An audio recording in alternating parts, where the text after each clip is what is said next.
Welcome to the season 4 off season, guys. And I have a feeling this one's going to be a little bit more exciting than the past ones we've had. So I'm looking forward to getting into this one.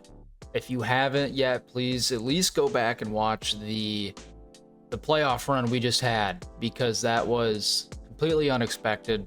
Don't know where that team came from, but with the guys we'll have leaving, and hopefully the guys coming in will have a team like this next season as well. So let's take a peek at some of these games. UNLV was the team when we first got ranked that I was worried about would prevent us from even making the CFP, but it worked out well, at least, because they ended up losing later in the year. I think it was sometime after week 10, but that would have been a crazy national title game, a UNLV Paleo Tech national title. Would have been some nice jersey matchup, I think, picturing that in my head. But otherwise, first round didn't really provide too many good games. Quarterfinal though brought some pretty good ones, and then we kind of just did our thing and provided the best entertainment to the fans. And Hot Springs, South Dakota got a show.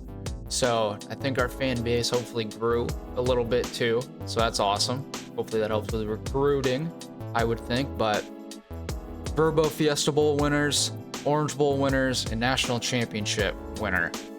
We had not won a bowl game before this year. We made our first bowl game last year. So things escalated quickly for Manny Walton and the Mammoths. So that's not sure how that happened, but Benjamin Fox is the truth, I guess. Maybe that's the best way to say it. Not really any other idea. No other clue besides that. Take a look here too at the final top 25, because here we should be able to see, we ended number 1. Obviously, we won the title, but we are now a 3-star school. So that is huge. We moved up. I think we started this year at like 1.5, maybe 2, but that'll be massive. But bunch of blue bloods, really. Stanford's up there. That's a different team, but Vanderbilt's good now. That's kind of funny. But now as we're getting into the Dynasty, we're starting to see some new teams kind of forming. Coastal Carolina, Marshall, Kennesaw State, Eastern Michigan, another MAC team. That was a good game this year against them. UAB, but it's not just all Power 4 teams anymore. So we're getting to the fun part of the Dynasty, I think.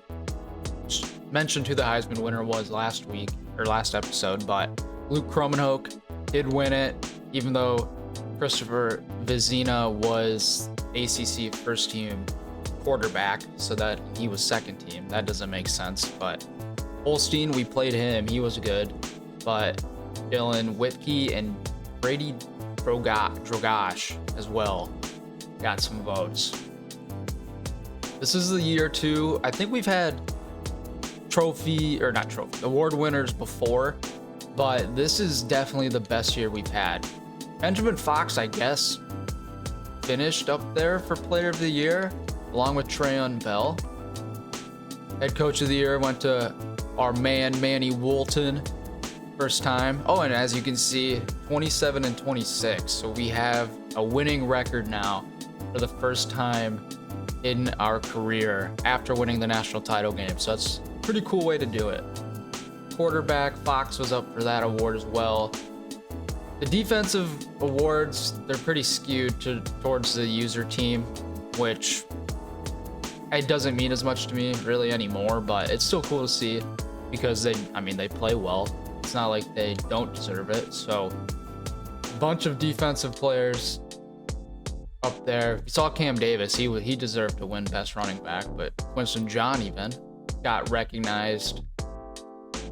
Some more defense for our D ends. Luke Kromenhoek, another award. And then we're almost rounding it out. Oh yeah, Antoine Eakin won best tight end. That was awesome to see, because he wasn't even the highest rated freshman tight end on our team. So he's a 68 and only going to get better. But Chris Duval and Jay Coleman, I hired them, I believe, 2 years ago, 2 off seasons ago, possibly. And those were the best hires I possibly could have made, as we can see here. Both of them were up for coach of the year or assistant coach of the year, and Chris Duval won it. Defense, center, kicker, punter, and returner. So close. Bell should have won returner, but he was close. That rounds out the awards for the 27-28 season. Might as well look at the All-Americans as well. Get the full. Hey, Quentin Ives. I'm a Nebraska fan in real life, so that's awesome to see. I hope that happens. But Antoine Eakin to get back to our team, as we see first team All-American as a freshman from Indianapolis, Indiana. Otherwise, no one else. He was our only one on the national first team. No one on the second team. I don't get how Cam Davis is on the second team, even though he won running back of the year. Some of the logic in this game doesn't make sense. I've done a Sam Houston Dynasty, and he's good. Chanston Prox he's good. I remember him. Oh, there's a preseason first. Oh, I guess we'll look at that again. I did not realize that. Eakin, freshman, obviously. Rudy Homer, he played more of like third down pass rush situations, but he gets recognized, I guess. And then here's the preseason before everything got going on the field. I did not know they showed this, to be honest with you, so that's kind of cool. Good to know that they show that. Let's go take a look at the MAC now, though. Winston John. Now we're seeing more recognition. John, Eaton, Dunham, Houston. On offense, it's going to be tough next year with Dunham and Houston not being on the team. They really helped our run game. Dunham played up to it towards the end of the year, but in 88, but almost 290 overall guards. That's going to help, any offense. And then Steph Green, I'm going to miss you so much. I believe he was the first transfer we got, if I remember correctly. Ben Fox and Trayon Bell, though, get second team all-conference, along with Burks, and Alex Cuero did not deserve that, and Brooks should have been first team in my opinion, but hey, that's okay. A couple more first teamers in terms of freshmen. Selvia, I think he deserved first team all-conference as a freshman. That's good. And then Coco, that's a weird one from the game. Let's go ahead and dive into the conference and just see how the MAC ended up turning out this year. We saw that Eastern Michigan ended the year ranked as well, like us, at 9-4, ranked 24th. So maybe the MAC's getting stronger. We have seen like teams beat solid opponents in the preseason. Some Big Ten teams, even SEC teams. So maybe the MAC is turning into a power.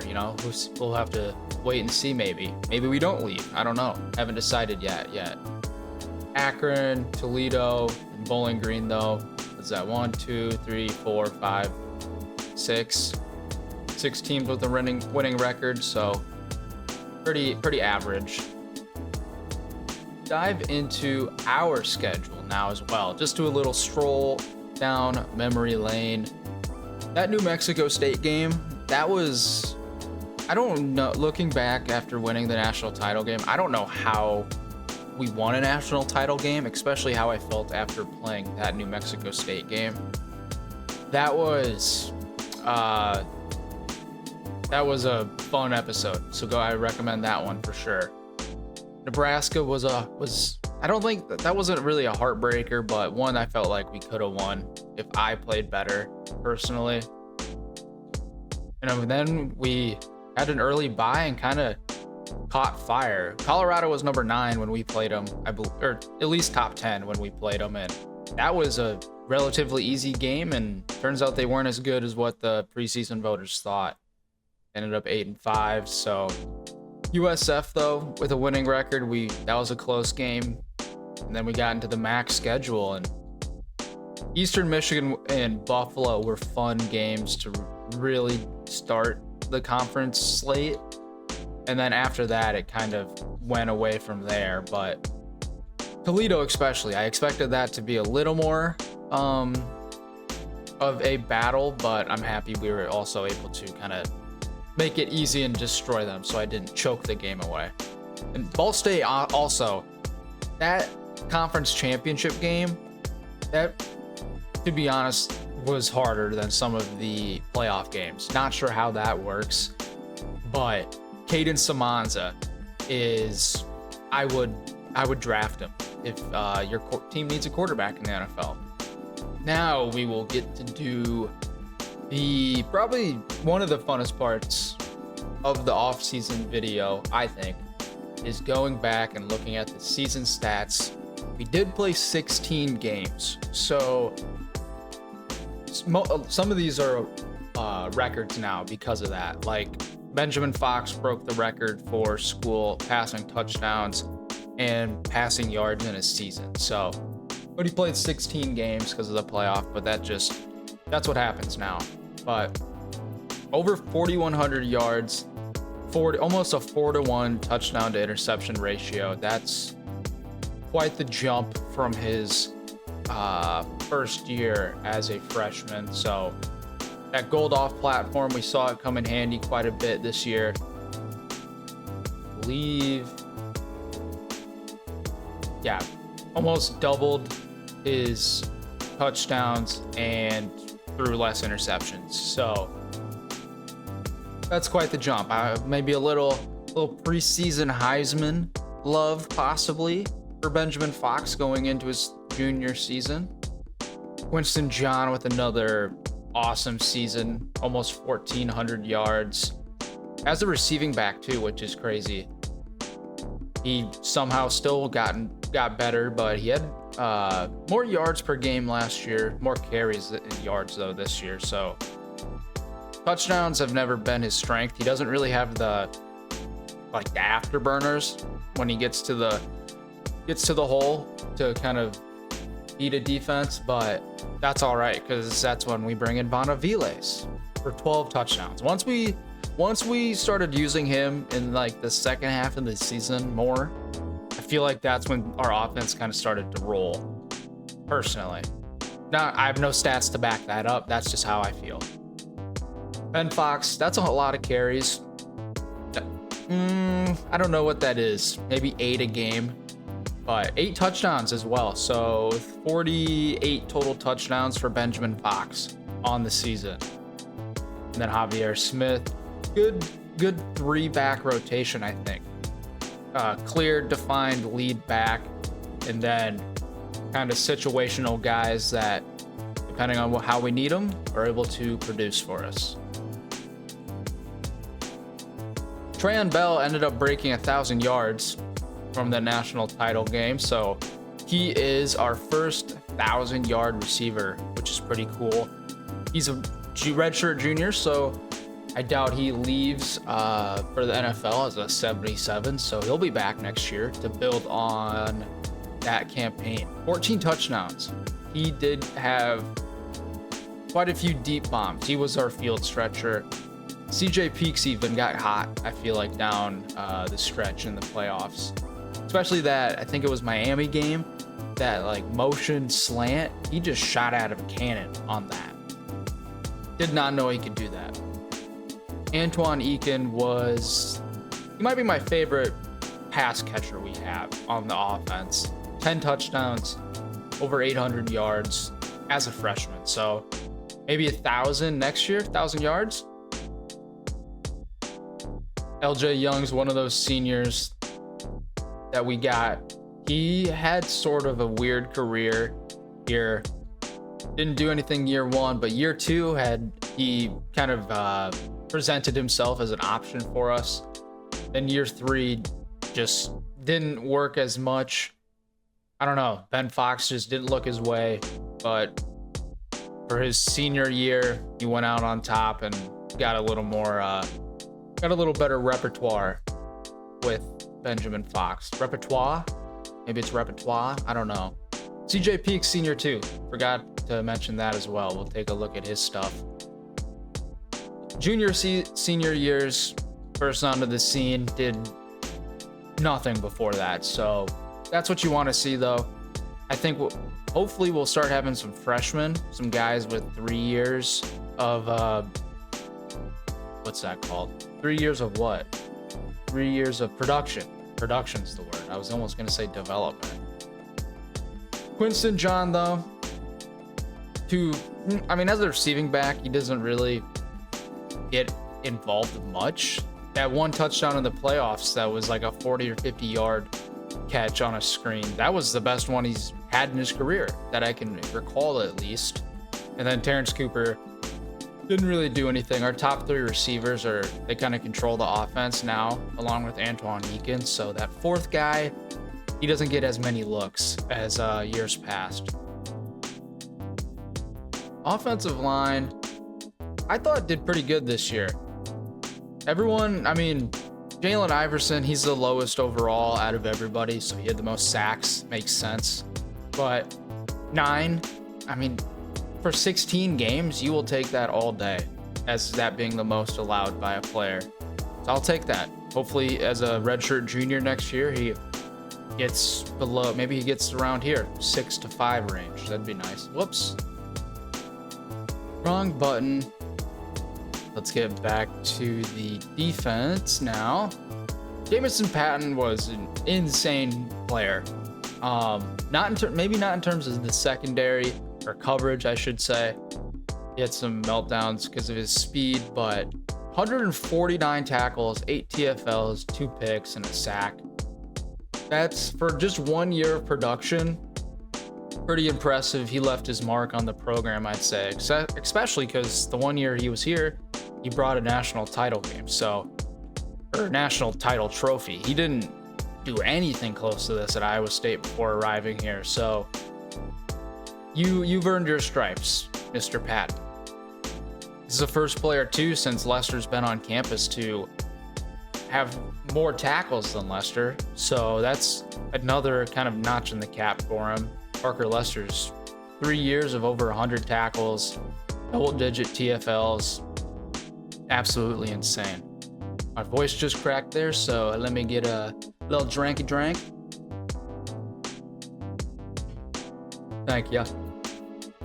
And then Holland, you never want to see your secondary having a lot of tackles, but I feel like just, especially with the garbage time stuff that I ranted about, like kind of in the early-ish middle part of the year, the garbage time stuff just sucks. So that's gonna happen. I feel like there's nothing we can do about it. Lester Burks, over 20 TFLs, and then 1, 2, 3, 4, 5 players with over 10 as well themselves. Ellis Berry, he's becoming quite the player, I feel like. Especially kind of the last 6 games or so, second half of the year. Started getting more pressure at 8.5 sacks. Ben Laney always shocked me when he would get a sack on somebody. He'll be back too with 9 sacks. So we're getting a lot of returning pressure. 12 from Dwayne Burks. Parker Lester was 6. A lot of our sack production next year is coming back. All of it. Unless someone leaves early. Besides Steph Green and Salmon Pemba, they will be back. A lot of our picks, I believe, are as well. Not really, actually. Take that back. I lied. Dakota Mills, he's gone, and so is Holland. So that's 10. 10 picks are gone, at least 12 with Patton as well. So Selvia is going to have to become a leader quick. He was the redshirt freshman, the young guy in the secondary. This season, he's got the trophy in the ring now, so now he's got to show the new guys how to play for this team. Anything else we need to look at? I think we had some forced fumbles. Yeah, Dwayne Burks had some forced fumbles. Finally getting forced fumbles from like sacks and stuff. That would never happen in the early years, and it would drive me insane. Malik Moon with the 2 most important blocked kicks possibly that I've ever had while ever playing this game. Don't know even how, just still kind of like, I don't know how it happened, but Thank God it happened. That was so awesome.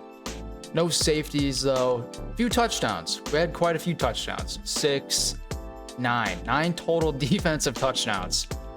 We're pretty much Iowa with a better offense, I guess. So that's a good thing. If Iowa had a better offense, they would be a lot better. So I think that means we're pretty good. I think though that is all we need to look at. Let me look at my checklist here. We looked at the stats and schedules and everything. Went ahead and looked at yeah, I think we are set, guys. Let's fully dive into the off season.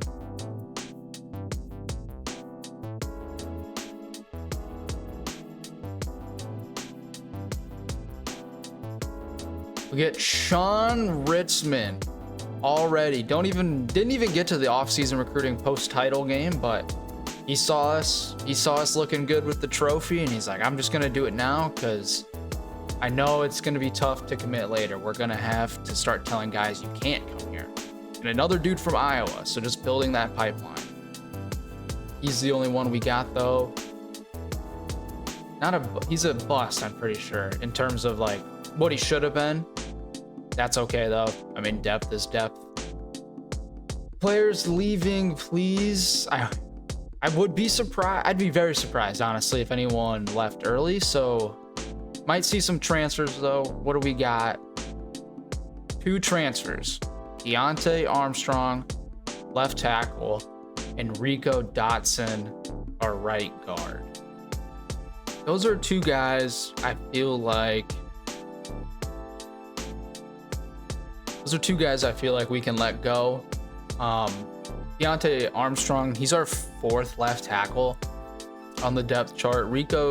Deontay Armstrong, excuse me.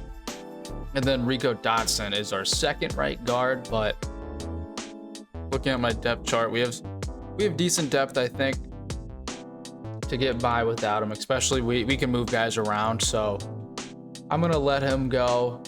Sadly, no draft picks. LJ Young, Malik Moon, Dakota Mills, and CJ Peaks, DeMarvion Holland. Oh, we did get draft picks. Never mind. I just didn't look down enough. Noah Dunham, projected 6th round pick. Jamison Patton, projected 4th. And Jermaine Houston, projected 3rd. We now will have some we're starting to get in the draft. Hopefully they go higher than that, but maybe LJ Young or one of these other guys sneaks in there too. That'd be very cool. Like Steph Green, could see him maybe getting into the 7th round, but that's good to see. Glad to see that for the guys. Let's go ahead and just keep moving forward and advance to the next week. I can't ever remember what comes after players leaving. Is it the recruiting now? I've done this so much and I still never forget. Oh, it is off-season recruiting, but we'll look at the draft. Hey, he went in the 2nd round. He went 2 rounds higher than he was projected. Houston went where he was, and Dunham went, I believe, 1 round higher. So that's good. That's 2nd round pick is awesome. 2 day 2 picks is great to see. For getting our logo out there. This is the best part though. Best part of the off season. Let's dive into the transfer portal. Let's back up the Brinks truck. Let's see who we gotta pay. Who do we gotta pay to be national title winners again? We have some 4 stars. Ray Hills, a guard from Ole Miss. He's from Wisconsin originally, so close to home. We'll take a peek at him, why not? Conrad McBurrows, a freshman field general from Purdue. We'll throw him on the board. What else? Another Purdue guy, Ty Barnes, left tackle.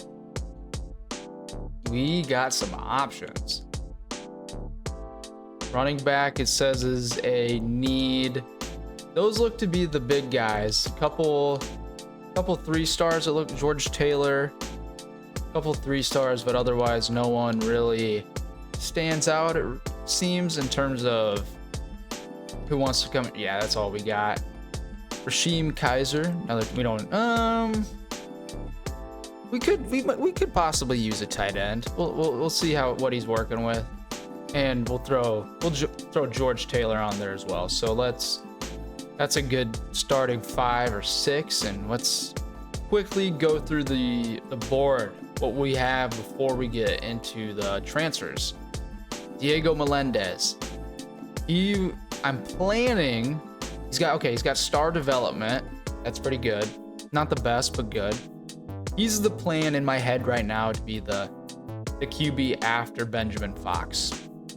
89 speed, 92 throw power, good accuracies. He can, 85 break sacks, pretty impressive. So he's from Cedar Rapids, the same school as Sean Ritzman, that left tackle we just got. Henry John, didn't scout him, but we also lost him out. So who knows if that was a good loss or a bad one. Steven Reinbolt is elite, an elite gem corner that will be joining the team next year. One of those young guys that Marquis Selvia will have to coach up, along with Cole Galladay, another elite gem corner, 6'2". They both got size. Pumped to get them back there. Athia Awasika, impact. I believe it goes normal, impact, star, elite. I'm not 100% sure. I haven't looked too much into it, to be honest. So, but he would have been nice to have, but that's okay. We got a D tackle down here in a second. Another elite right tackle gem, Moses Going, 95 strength. This looks to be a pretty good class. Here's our D tackle, Deshaun Meredith, a speed rushing D tackle with solid strength, impact, and 86 finesse moves. Another Wisconsin loss, Max Moultrie. He was someone we were very close with the whole year. We were honestly leading, I'm pretty sure, for quite a bit of the year, but Wisconsin came in and snatched him up. Paul Gant, impact, that's cool, that's good. 80 speed, 80 power move, good combo there. Emmett Hodges, impact, solid speed for a power back, I like that. Impact from Kyle Albrecht, impact from Floyd Madden, a gem. He was a late addition to the board. Gem receiver, more of a go up and get it physical type. He's got okay speed, kind of in the CJ Peaks realm, but he can get faster. Cashman, no dev trait view. He's just a safety body. He's slow though, very slow. He might not play. I'm gonna be honest. He might not ever play. 82, another one of those guys, might not ever play. Okay, whatever. Just we needed safeties. He's on the team. Cameron Beebe, normal. And then here's again. He was an insta commit, I think like week 0 or 1. So we didn't even scout him. It's whatever. Carlos Smith, receiver for some speed, a smaller guy to give us a deep threat once Trayon Bell leaves. There's Ritzman from Cedar Rapids as well. But here are the guys we are fighting for. Al Brickich, I think that's how you'd say that, from Colorado, 4-star safety. Carl Lavrone, he's a elusive running back because we need something. We're getting kind of power heavy in the backfield, so that's why he's on here right now. No one fighting for him though. Random fullback, Sydney Aaron, because Ish Coons will be a senior next year. Jerry Kiakomini, linebacker. He projects to be a linebacker. He's got 86 speed, 91 excel though, so that's good. 77 zone and tackle. I think in my head, I have him placed right now at like a middle linebacker, possibly the Parker Lester replacement in a couple years. So, but we'll have to see what he looks like on the position changes screen. BJ Savage, we've talked about him. It'd be so funny seeing his name as a teacher in roll call. If you know why, you know why. That's just, but hey, he's got 90 speed at least, and then 75 catching. So He's probably a redshirt candidate, but helps us build that pipeline down in the south from Georgia. Joey Curtin was just a DN body, along with Derek Alston. Did throw on a kicker and found a gem. 90 kick power, 69 accuracy. So George Lincoln III's a senior next year, so hopefully we can lock him up and get out ahead of that, so I don't have to worry about a kicker for next class. And then just some.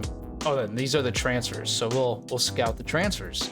George Taylor looks power rusher, as his archetype says, but he's got the same power rush as block shedding. That's not bad at all. Long 91 awareness too. That's good to see. Good to see. I'm looking at our depth chart right now and our D tackles. We have one at every position, or one at every spot on the D line. That's senior, junior, sophomore, freshman. So don't need him. Doesn't look like a bad option though to add to the team. Rasheem Kaiser, bad. He's bad. I'm not gonna recruit you. See ya. Not worth it. Ty Barnes, 4-star left tackle transfer, and he looks to be, yeah, worth it. 82 pass and run block, 89 run and pass block finesse. That's insane, actually. That's very well rounded. And we're gonna have to fight some big dogs, but hey, we can get to the table now. So he's definitely someone we'll keep on the board. Conrad McBurrows. Maybe, I don't know if any relation to the Burrow family. Probably not. He's definitely more of a field general though. Okay speed, definitely can still scramble with him if he's on the team. But he's very accurate, can still perform on the run. Very good deep accuracy too as a freshman, would be a sophomore. So we'll keep him too. We'll keep him on the board. Ohio State again. They're a common denominator for transfers that we'll have to battle against. Ray Hills is worth it as well. And with us losing 2 of our best linemen who also happen to be guards, we're going to go ahead and just load up these guys. I think all 4 of them with as many points as we can right now, just to get into the party. And then next week or week 3, we'll find out if it was worth it or not, reallocate the points to wherever we want. So I'm going to get these guys situated with some points, and think probably don't need to do any of the high school guys, but we'll get them visits and stuff. Maybe we can lock them up early so we don't have to worry about it. Who else do we need? Savage, get you on a visit with wherever Coach Prestige is at. I can never remember which one's which on that screen. Carrie Giacomini.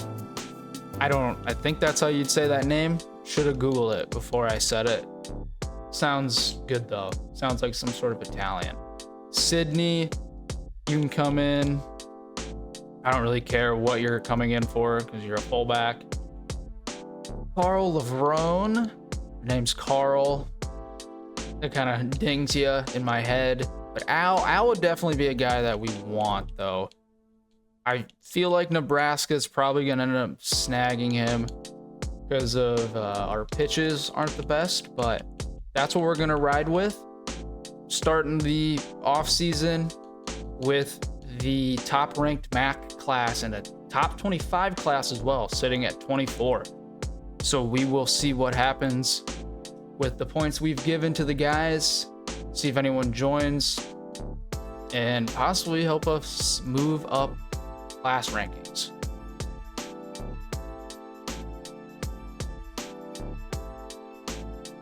Carl Lavrone. He's the first one of the offseason to join the team, along with Jerry Giacomini. That's a fun name to say. BJ Savage as well. So we get 3 of the high school guys to jump on the Paleo Tech train, join the team. So let's see how the transfers are looking against us, though. We are okay. We're leading with 2 of the 3. George Lemons, we don't need him. If he was, because Alaska, like I just kept him on there because Alaska's cool. I'm going to go ahead and I'm gonna take him off though. I can't take him off. Okay, never mind. That sucks. He's just there. He's on the team. We might move him to a different position, but we will though get these guys in on a visit now. We got a little more green on the pitch options for these players, which makes this a lot easier. So we're gonna get Ray Hills and Conrad McBurrows in on a visit together, even though it doesn't give us the points for that. Stupid. But I feel good with those 2. We might have to switch to a hard sell with Ty Barnes though. Do we have a good option with Ty Barnes to use? I don't know which one I'm trying to find. That one, this one maybe. Let's go ahead with this one. We're gonna, yep, stick with it. And then we can take away DM2. This is how you give the most points possible. There, boom, boom. Visit week 3. So then we can give time to get points. Coach Prestige 2, A+. Bam, okay, Ty Barnes, you're gonna be here. George Taylor, you can go to Washington State, I don't care. All right, it's gonna be an easy transfer portal, it looks like. Our high school recruits we were able to lock them up before the season, or before the off season. And there's one of them, Al Brickich, actually. Very surprised. Thought he would be a Nebraska commit, but he comes in. Cool. Going more out west now, Denver, Colorado, trying to build that into a pipeline. See how the visits went for the transfers, though. Perfect. We are the only one now with Ray Hills, and Iowa's coming in second right now for Conrad McBurrows. Do we need to? I think we should hard sell now. I think we have the right options that we need to do to lock them up. It looks to be one of these again, and we will even do the same thing as Hills. Take that off there. Bing, bop, boom, bam. 70. And we jumped up for Ty Barnes as he's coming in for a visit this week. Picked all the right hard sell things, so things look good. I mean, they couldn't be better at all for him, so I think we take this and we just ride it into the ground. See where we end up. Nothing more we can really do. Going into the final week 4, got the kicker, Rudy Mori, Ray Hills, the transfer guard, and Ty Barnes. So we bolstered the trenches. That's what I said year 1. We just need to build the trenches, and that's what helped us get here to this point to win a national title. Now we have to keep the trenches built. Have to make sure the culture and the foundation is strong. You know what I'm saying?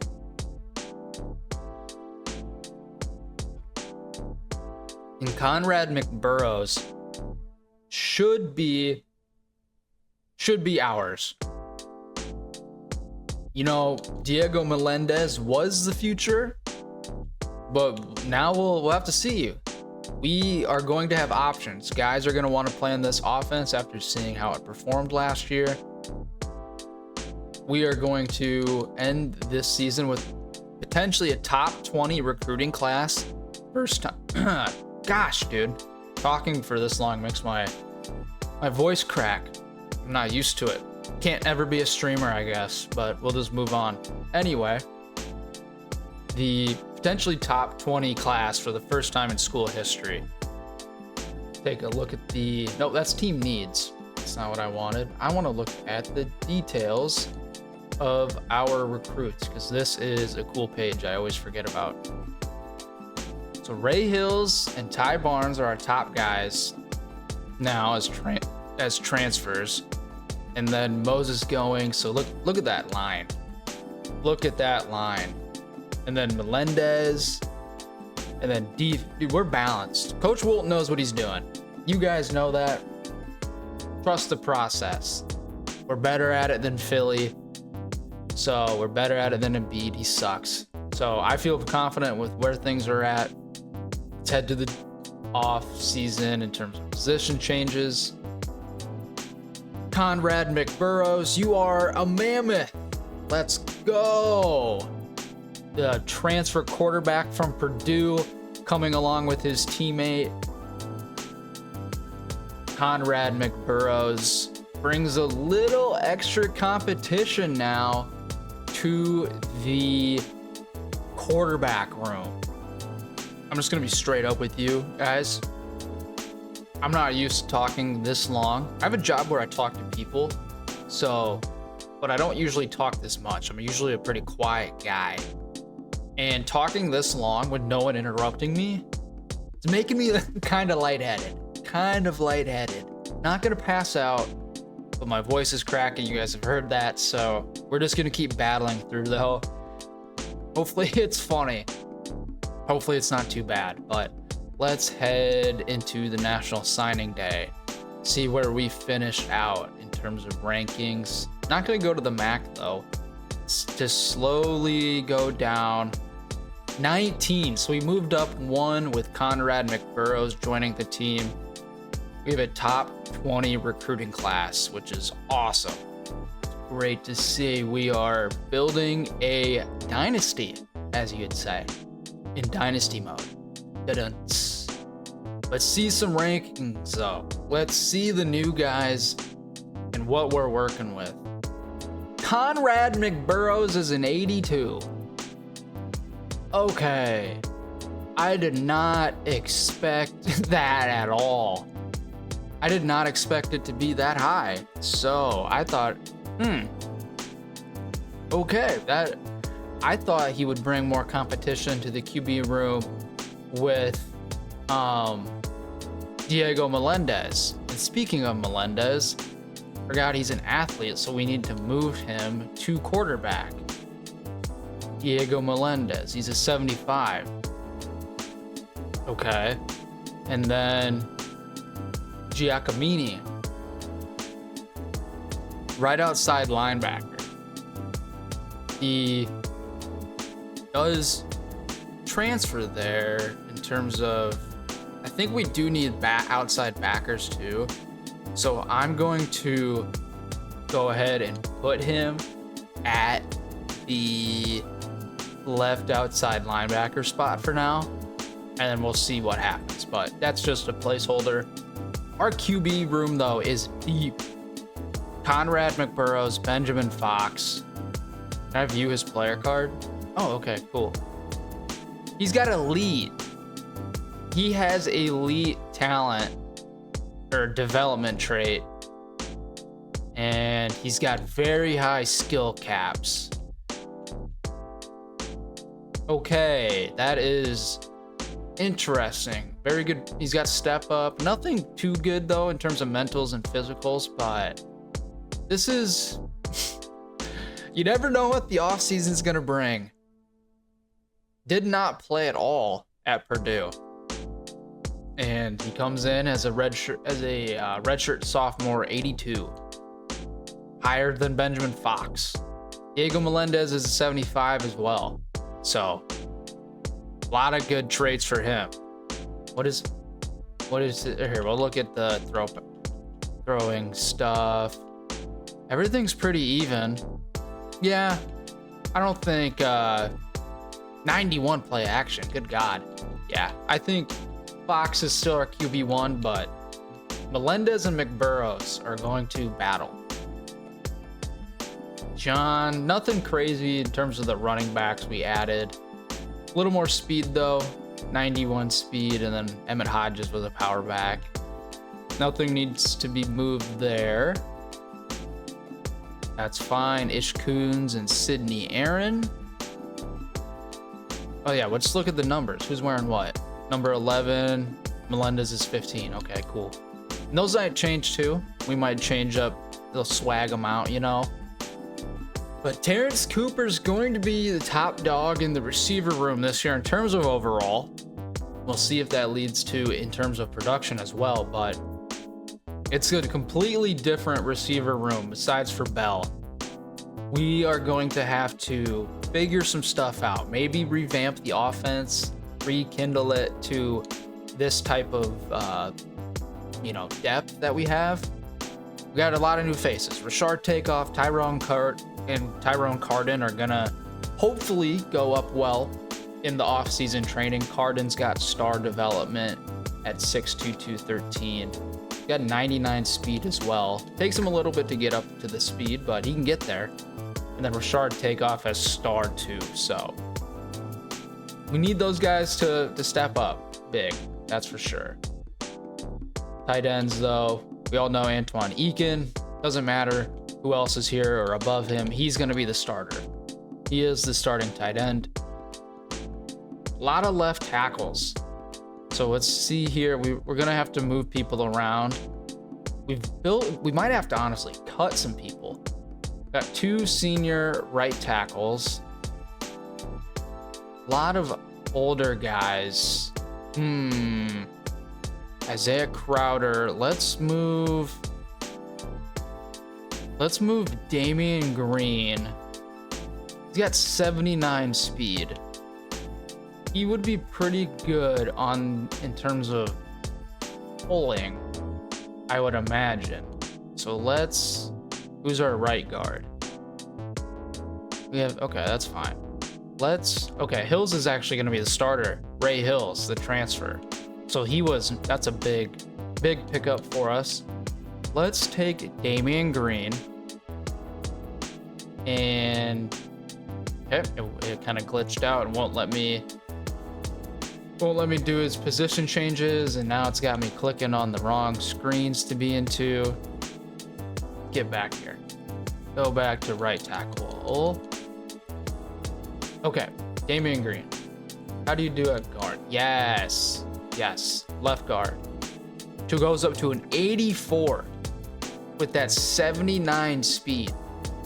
That's gonna be nice. And then Isaiah Crowder. We might move. What was Isaiah Crowder? An 80. Don't really need more help anywhere. Or 3 juniors though at left tackle. It's kind of weird. Any juniors over here? Let's move one of these guys.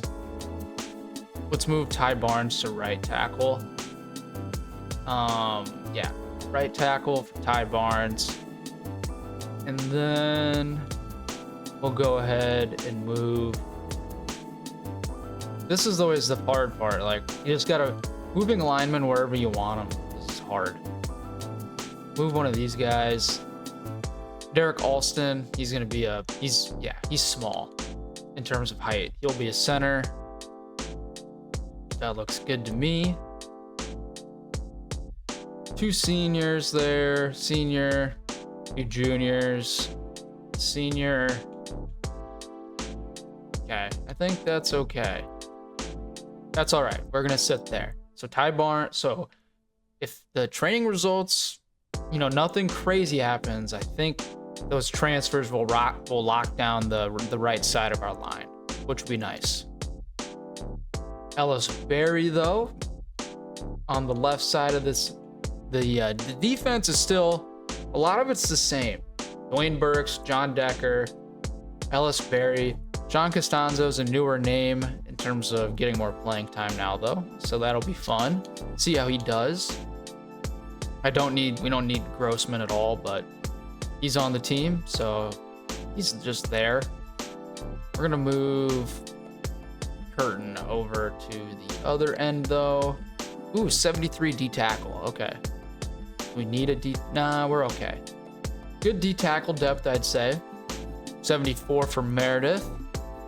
92. That's a solid number. And then more depth. Ooh, okay.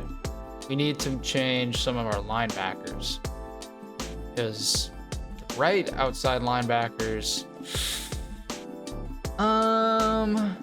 Let's move Giacomini to right outside, because he will be on the field a little more.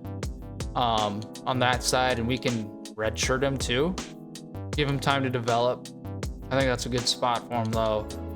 We do a lot of 2 linebacker stuff, so our middle linebacker and right outside are on the field the most. Left outside's more of like a rusher, so. Selvia, though, jumps. He's not, like I said, he's the top. He's the top man in the secondary in terms of corners. Hopefully we get some good development from Presley, Stovall, and Wiley. But Ryan Bolt and Galladay are there, and with their development traits and skills, I think we could see them playing early. Emerson Horn and Brickage 75. We needed that safety depth, especially with when we run 3 safeties quite a bit too. When we run with our just 2 linebackers, so having a good safety core at your disposal is very, very helpful. And I think that'll do it. For position changes. Nothing crazy needed. I'm gonna move Lemons. I forget. Yeah, I'm gonna move Lemons to fullback.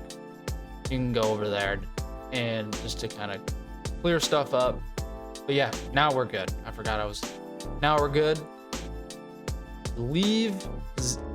Not position changes. We just did that. I believe the next thing now is training results. I wrote down before this, everyone's ratings. So then we can see like how high they went up, because this game does a terrible job of telling us what they were before. It doesn't matter like if they went up. I want to know what they went from to what they went to. So do that next year's game. Have a better screen.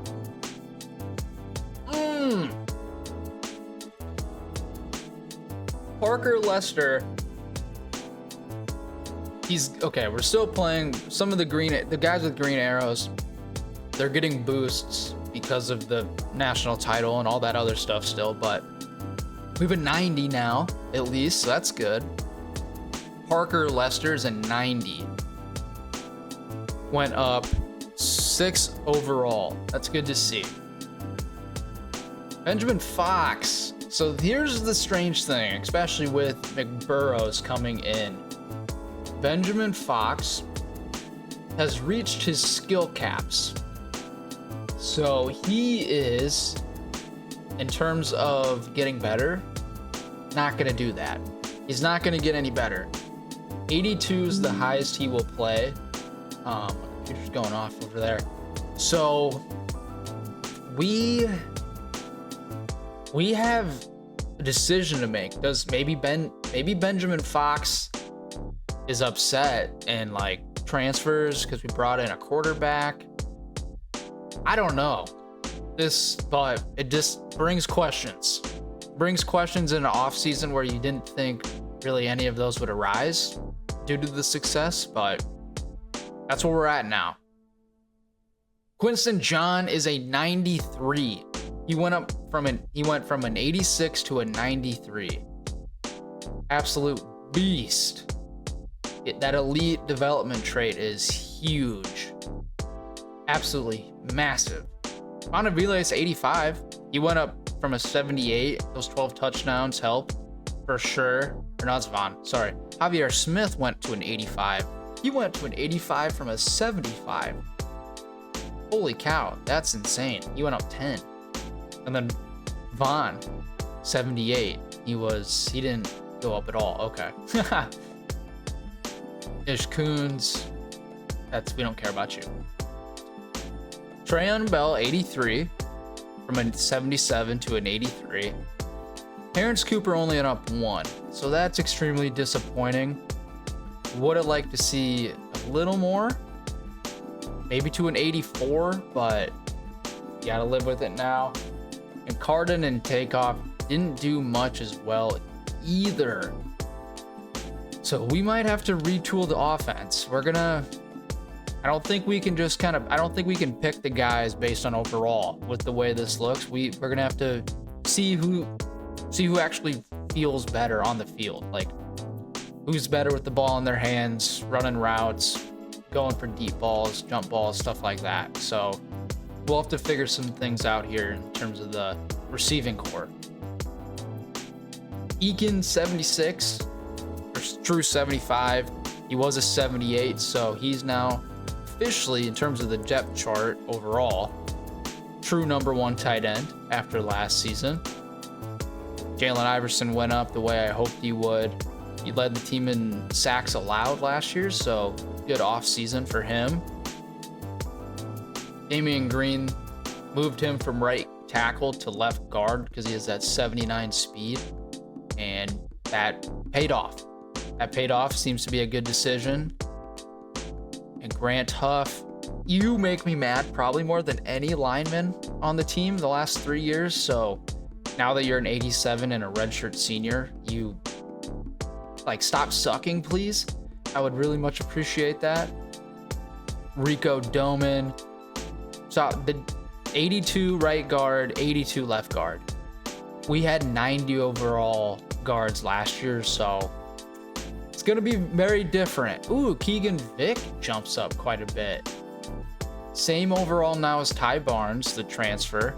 He's from Purdue as well, but we're going to have some position battles. That's good. That's what you want. You don't want anyone just walk around like they don't need to try. At least on the offense, that's the way it's looking. Defense looks to be maybe more cut and dry. Ellis Berry, Dwayne Burks. John Decker jumped up quite a bit, though. That's good. Just better depth. More depth, the better. Rudy Homer didn't go up too much. The D tackle depth, it's not our strength anymore. That's kind of what we've been working with the first couple of years, how we kind of got going, and now it's not, I would say. Pass rush on the edges is still good, though, I think. Linebackers outside, or just linebackers in general, strong, I'd say. I think we're set there.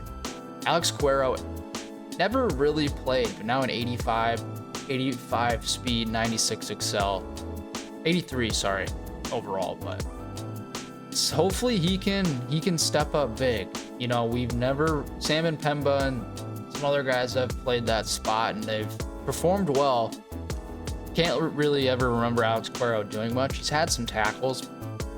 I think that's more of kickoff stuff though, so it's a big jump in responsibility for him this year. Presley jumps to being cornerback 1 in terms of overall, tied with Selvia though at 81s in terms of true overall. Trask was at the bottom.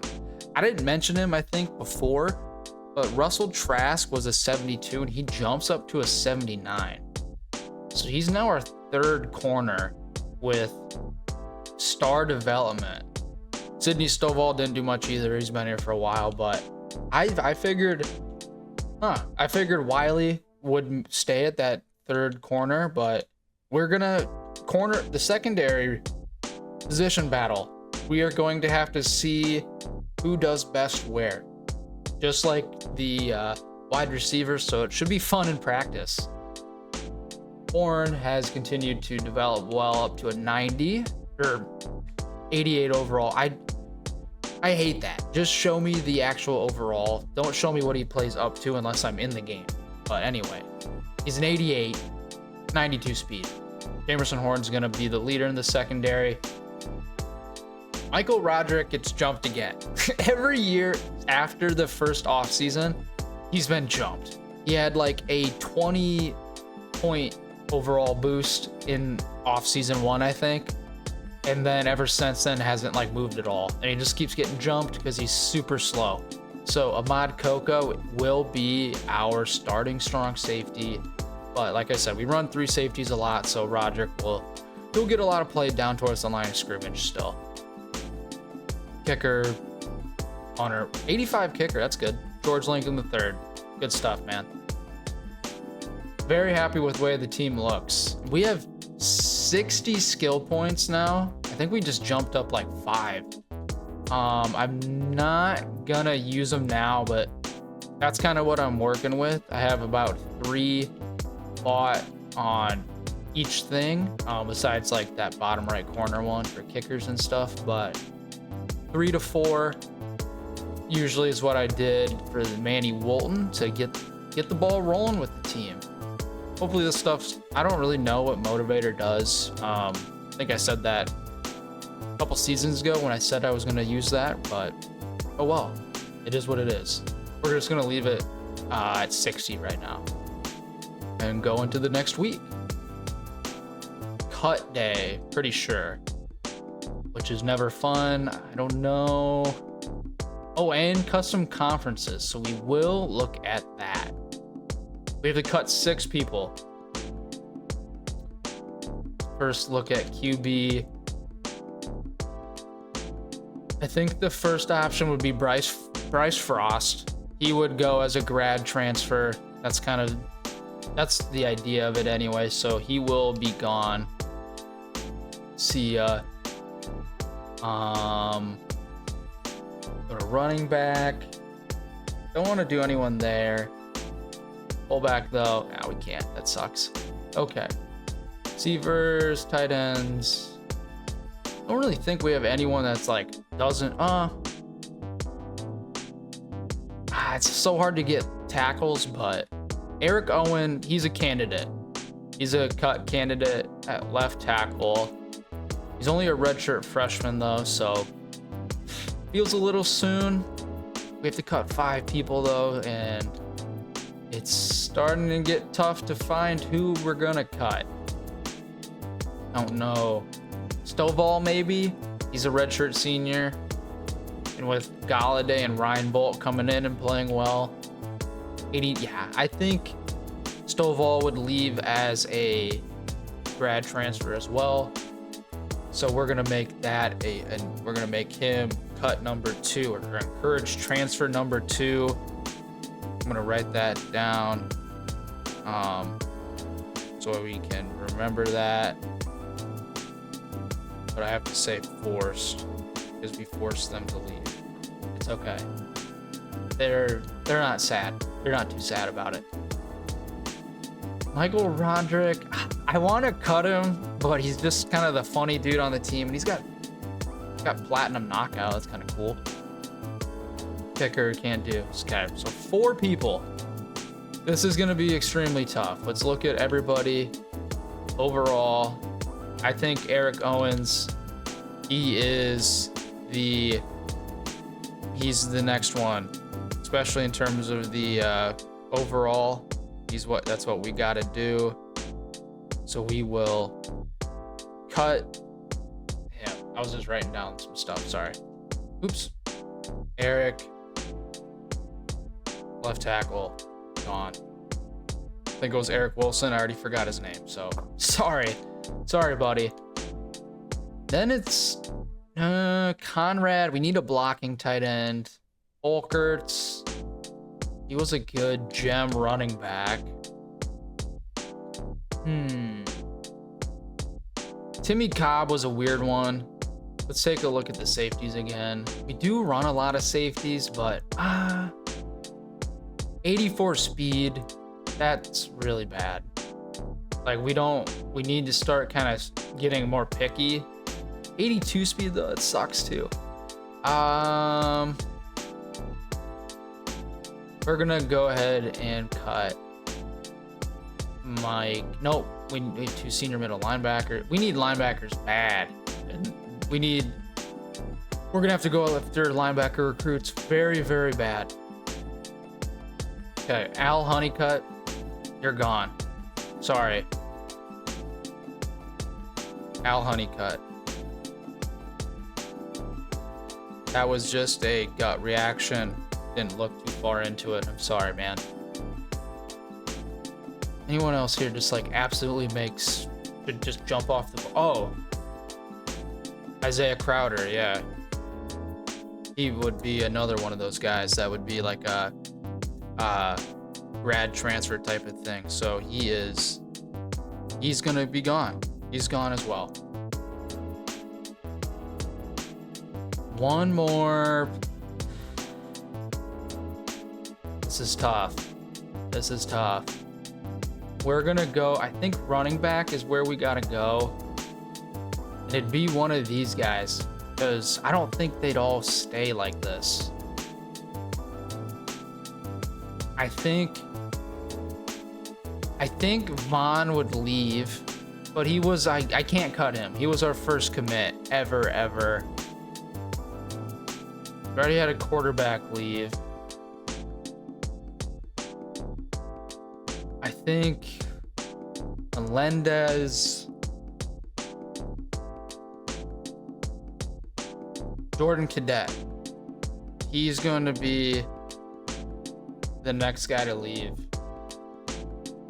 He's gone. That is it. That's how we get down to 85.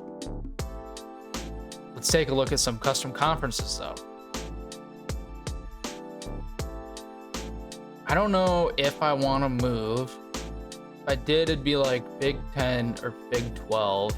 We played quite a few Big 10 teams. We played Iowa, we played Nebraska, we played Oregon, we played Minnesota. And I think that's it.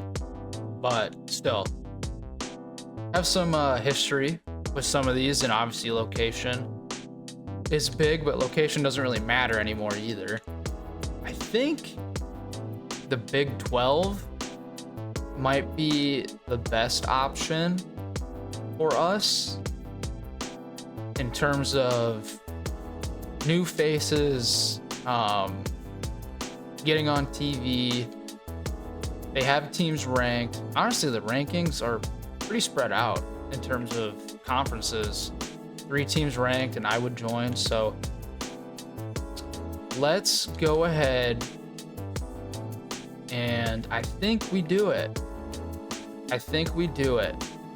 And move to the Big 12, guys. We're gonna go. Do we move though with a different team? I want to go division, so we have a conference title game. Should we move in with Kennesaw State possibly? No, they're not good enough. That's a fluky season. They were 73 overall. Doesn't make sense. UNLV? No. Anyone here still good? No. I want to make it as even as I can, but that might not be what we can do. Maybe? Nah. Yeah, I don't know. I don't know who we can do for the Big 12. Because they go out to Arizona, they go up to Utah, they're in Texas, up to Kansas, Oklahoma. Or wait, where's... Yeah, Oklahoma. I mean, obviously Nebraska's not there, but then us. Maybe someone in the Mountain West. Who's the best Mountain West team in terms of overall? But they have 12. Who's the Independents? No. This is tough. I'll be right back. I've decided. I found the team. We're going to move Memphis into the Big 12 as well. They're going to join with us to get it evened out. We'll go back to the AAC though, and we're going to put Notre Dame in the AAC. I mean, they're going to run it no matter what, so who cares? They can do what they want there. Conference, we want divisions on though. And let's go Big 12. I guess just maybe East, West, or North, South. They're all kind of north, huh? What should we do? Because what kind of teams do we have here in the Big 12? We got teams all the way to the Pacific, and then we got teams in Texas. So let's do, how many Texas teams do we have? 1, 2, 3, 4. So I think what we need to do is have BYU and Utah need to be in the same. So let's do that. BYU, Utah, Kansas, Kansas State. Yeah, Houston. Now all the Texas teams are there. West Virginia, so that's north. Let's go. Yeah, so I think we would move then north. I guess these are south. So yeah, we'll move us over there in Arizona. Move West Virginia. Yeah, we'll do that. This is the Big 12 North is what we'll do. I think that's what they actually have it, or they did it at least for a year. The Big 12 North and the Big 12 South. This, I know we didn't like destroy every MAC team, but that's what I feel like we need to do to boost up the dynasty. Keep it fun. Let's go and play at, what should we play? Commander Stadium, Cotton Bowl, Ford Field, that'd be cool. Somewhere kind of in the middle, Lucas Oil. I have no idea where any of these. State Farm, no. A&T, no. Game Criteria, Bank of America, Caesar Superdome. I don't know. Where should we go, guys? Cotton Bowl, I guess. Let's go Cotton Bowl. I feel like that's the best choice. Top teams by conference record. Top division leaders by conference record. Conference championship game selection criteria. Top division leaders by conference record. Top teams by conference record. What does that mean? Top teams by conference record. Aren't these the same? Well, I want divisions. Top division leaders. Oh yeah, top division leaders by conference record is what I want. Number of conference games, 8. We have 2, 4, 6, 8, 9. Total, so 1, 2, 3, 4, 5, 6, 7, 8. We played Colorado last year, so that's gonna be dumb. We'll have to play them again. We played Kansas too. Actually, I forgot about that. We have a history with some Big 12 teams here. So that'll be fun. But I think this is what we'll do. Big 12 North and the Big 12 South. I like it. I think we'll run this conference. Don't quote me on that though. That'll do it for the 2027-2028 offseason. Now we will get to see the 2028 recruits that are interested in joining the Mammoths after seeing them win a national title. What do we got? Prospect list. I'm not looking. I'm just gonna pull up team needs. We need quarterback, left tackle, left guard. So offense is pretty quiet. Maybe a tight end, but that's it. Whatever. So okay on offense. Defense though, we need it. It looks like an overhaul. All of our linebackers, left end, and then some corners and strong safeties. We have 2 seniors we have 5 total senior linebackers, so this will be tough. Who wants to be here though? There's one, Ben Aguilar, pass coverage linebacker from Minnesota. Add you. Celeste Brewer, another one, West Des Moines, Iowa, 4-star linebacker. Another 4-star linebacker, David Hall. Taj Bond, middle linebacker. We even have a top 100 left tackle, Deshaun Yazy. Let's go through here by position. Nope, that's not what I want. By position.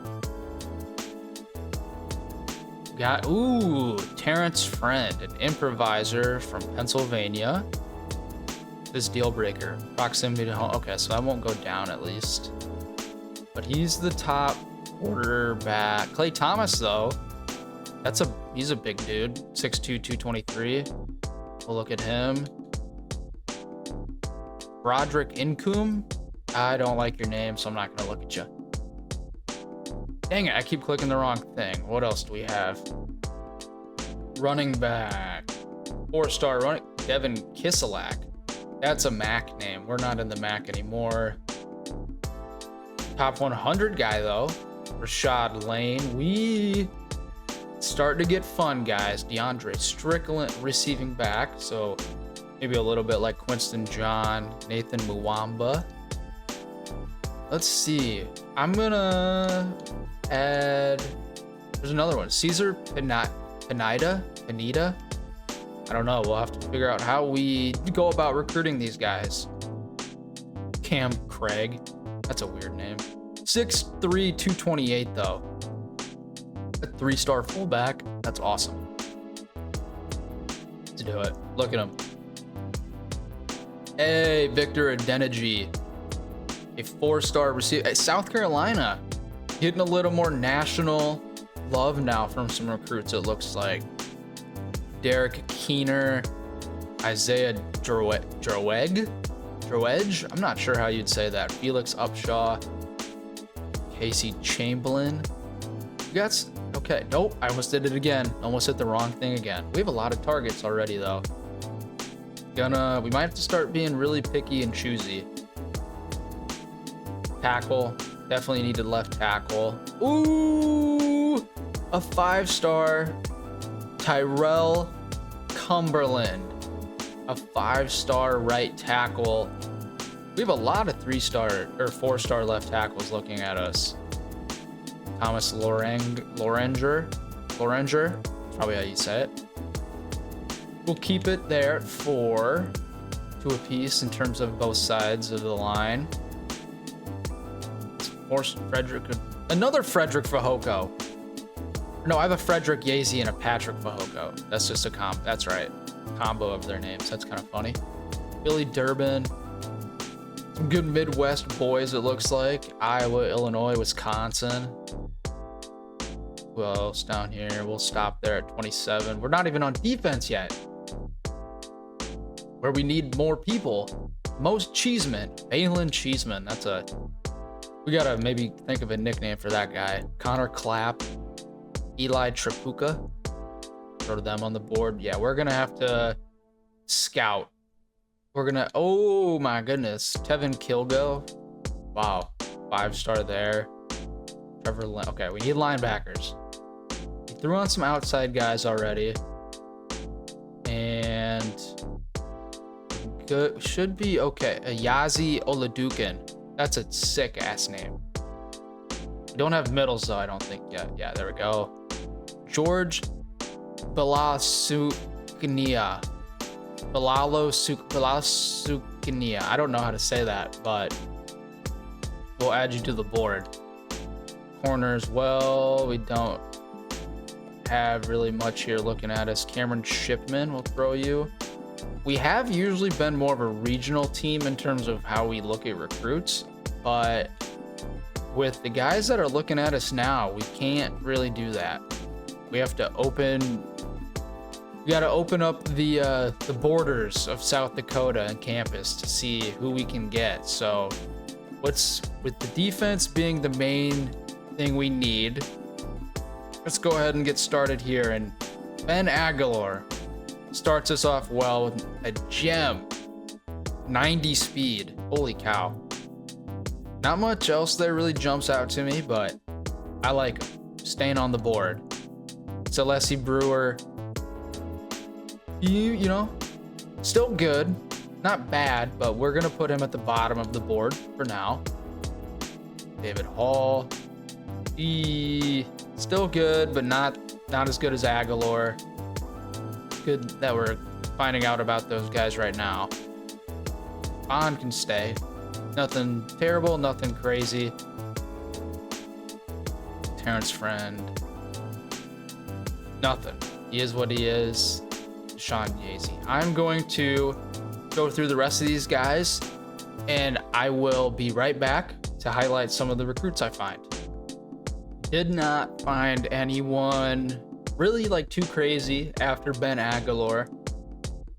Show you him again. 90 speed, good zone, good awareness, good tackling. Nothing too crazy though besides his speed, at least that we can see. Alan Cheeseman was a gem. 84 finesse moves, so anytime you can get a pass rusher, you want to lock him up. Quentin Chamberlain, a free safety out of St. Louis. 94 speed, 79 man, 75 zone. Awesome coverage safety, along with 72 tackles. So could play in the slot with 5'11", 206. Tyrell Chamberlain, that 5-star, top 10 recruit, right tackle. Very good ratings still. Says he's a bust. He's a 5-star. His ratings look great to me, so I'm keeping him on the board. But after that, no one really jumps off the page in terms of overalls or traits or anything, I think. Honestly, we found more busts. Let me back out of here and refresh that. It's super slow. We found more busts than gems. So 1, 2, 3, 4, 3 gems. 1, 2, 3, 4, 5, 6, 7 busts. So I'm keeping them on the board for now, just in case no one goes after them. It's not like they looked awful, but we're starting to get to that point where you have to be a little more picky. Offered all of the defenders I did find with solid ratings, a scholarship. We're gonna have to look more though, as we got 33 of 35 targets, so we're gonna have to clean up the board, fill in some spots. No one else though. No one else really jumped off the page. It's a pretty quiet class here. So if I ended up finding anyone that deserves you guys, knowing, I will make sure you guys are aware of it. Last thing on our agenda, I would say, is looking at red shirts. Looking at who's eligible for a red shirt. We don't need to do that yet, but just an idea of what I'm thinking. Melendez, he's a red shirt, definitely. I'm just going to do that now. You can maybe practice with him, but he will get the red shirt. The running backs, as you can see, we have 3 juniors up top, so I will put Hodges on a red shirt. I think I'll keep Levrone though, just because of his speed. They don't have deal breakers, so that's fine. Well, let's put Levrone because of his size, 5'9", 170. Let him bulk up a little bit. And then we'll put Sydney Aaron, put him on a red shirt, so Ish Coons could finish out the year. Receivers though, Carlos Smith at least, and then we'll keep those guys there for now. No one at tight end though. Iverson, our line's pretty experienced. We're starting to let them get in and develop instead of having to play right away, which always helps kind of maintain long-term success. So we're gonna keep doing that. An 82, oh my gosh, Moses Goings. Okay, do you have a deal breaker? Proximity to home? Yeah, you won't leave. You're good. We'll redshirt you, and you could possibly lock up the line like the next 2 years, 3 years after this. So that's crazy. I think we'll keep the line. We'll redshirt Paul Gant, but we'll keep this as is. So we got 40 ends on each side, and then we'll have 40 tackles. We need Meredith for more games. We can get him in. He has 4 games to play. Albrecht, yeah, 68. Yeah, I don't know why his boost is so high, but he will sit. No middle linebackers. Giacomini, he might play. I think I'm gonna leave him, especially with these guys being older. Let him get in there. I think maybe practice, see how he feels with especially because he's got 86 speed. Can't teach speed, and Waddle's got 77, so that's pretty slow. corners, we're not going to redshirt anyone after Sidney Stovall left. So that's what it is. And probably we'll have some safeties play. We'll have to maybe rethink how we do defense this year with the secondary depth, but that's what practice is for. So Cashman, you're definitely a red shirt. And then Toon. I think Toon will be a red shirt as well. We'll see how it goes with these numbers, but I think that's what we'll start with. So we will end it there, guys. That is your 2028 offseason. This is showing us as a preseason ranking number 6 team in the country. We moved to the Pac-12, not Pac-12, Big 12. Do we have any conference All-Americans? We'll go ahead and that'll be the cherry on top. Conference All-Americans. Nobody first team nationally. Second team, nobody nationally. Big 12 want to show us love though. Grant Huff gets some love. Rudy Homer on the second team. Quinton Johns on the first team. That's surprising. He's the only one. Antoine Eakin doesn't get it, but Jamerson Horton and George Lincoln the third. Preseason all Big 12. I'm excited. We played even UCF, I'm pretty sure. So I'm very excited to see some new teams. So I hope you guys are too. Travel some new venues, recruit some new guys from some new areas. We're in a new era of Paleo Tech football, so I hope you guys are excited. I'm pumped.